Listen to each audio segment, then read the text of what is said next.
Hey everyone, we're talking fantasy baseball sleepers with RotoWorld's DJ Short. Keon Broxton is expected to be the Brewers' starting center fielder in 2017. In 75 games last year, he recorded a .354 on-base percentage, 9 homers, and 23 stolen bases. What's his ceiling over the course of an entire season? Well, I think we saw that down the stretch last year. He sort of had a couple of rough stints during the first half last year, but down the stretch, hit .294 with 8 homers and 16 steals over his final 46 games. He struck out in 36.1% of his plate appearances last year. Only one player had a higher strikeout percentage last year, so there are some flaws to his game, but he got better down the stretch in that area, made an adjustment with his batting stance, and we saw the results there.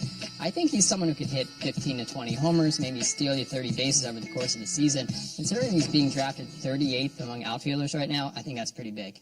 Next, don't sleep on Mariners lefty James Paxton. Numbers-wise, 6 wins, 7 losses with a .379 ERA last year, but RotoWorld has him ranked in the top 25 of starting pitchers. What upside do you see here? Well, we saw a huge uptick in velocity with him last season, and yes, he had that .379 ERA, but if you go by FIP, which is fielding independent pitching, he had a 2.80 mark, which was the best in the American League. He saw excellent control with nearly a strikeout per inning there, but you wouldn't know it with how he's being drafted right now, 46th among starting pitchers. I think health is the big question with him, but if he can pitch a full season, we see him being a top 25 starting pitcher. And another player who is flying under the radar is Rockies catcher and power hitter Tom Murphy. He currently sits behind Tony Walters on the depth chart, though. Why shouldn't that deter owners from considering him? Well, I think this is a situation you're going to have to follow during spring training and maybe even the early part of the season. But if he hits like he's capable of, I think he could take that starting job pretty quickly and vault into top 12 catcher status in mixed leagues.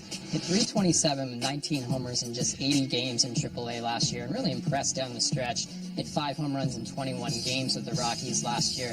Now, strikeouts are an issue for him as well. They have been through the minors, so maybe a little bit of batting average risk here, but you have to like the power potential. It's a lot of fly balls, has pull power, plays half of his games in Coors Field, which you really like to see, obviously, but he's a guy you're going to have to track